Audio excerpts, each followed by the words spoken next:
Ötən gün Rusiya prezidenti Vladimir Putin açıq-aydın müsbət əhval-ruhiyyədə olmayıb. Türkiyə prezidenti Rəcəb Tayyip Erdoğanla söhbətin alınmaması dərhal özünü pürüzə verib.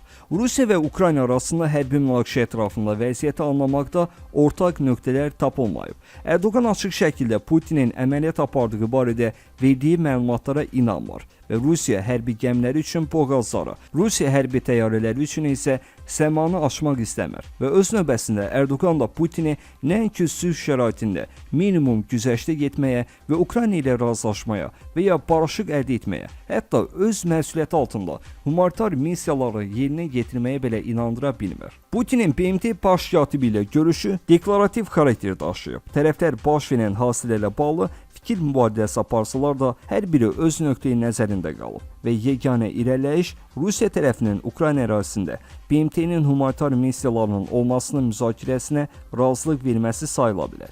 Eyni zamanda BMT baş katibinin onu fatiki olaraq aqressiv müharibəyə səbəbsiz başlamaqda və müharibə cinayətlərində iştirakda ittiham etməsindən Putin son dərəcə narazı qalıb. Daha sonra artıq depressiyaya düşmüş Putin hərbi blokun rəhbərliyi ilə görüşə başlayıb və prezident planları müzakirə etmək və hesabatları dinləmək əvəzinə sadəcə olaraq iclasın bütün iştirakçılarını bütövlükdə və hər birini ayrı-ayrılıqda təhqir edib. İclas iştirakçıları prezidentin hərbi kampaniyasının başlanğıcından bəri davam edən bütün uğursuzluqlarla bağlı ittihamlarından başqa heç nə eşitməyiblər.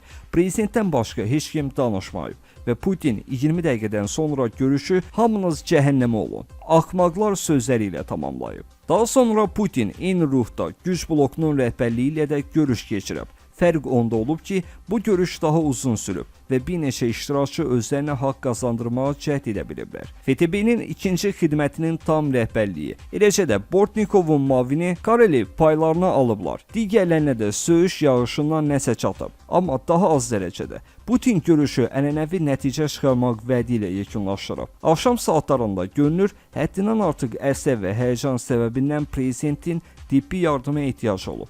Vəziyyət tam kritik olmasa da tibbi personel narahat olub.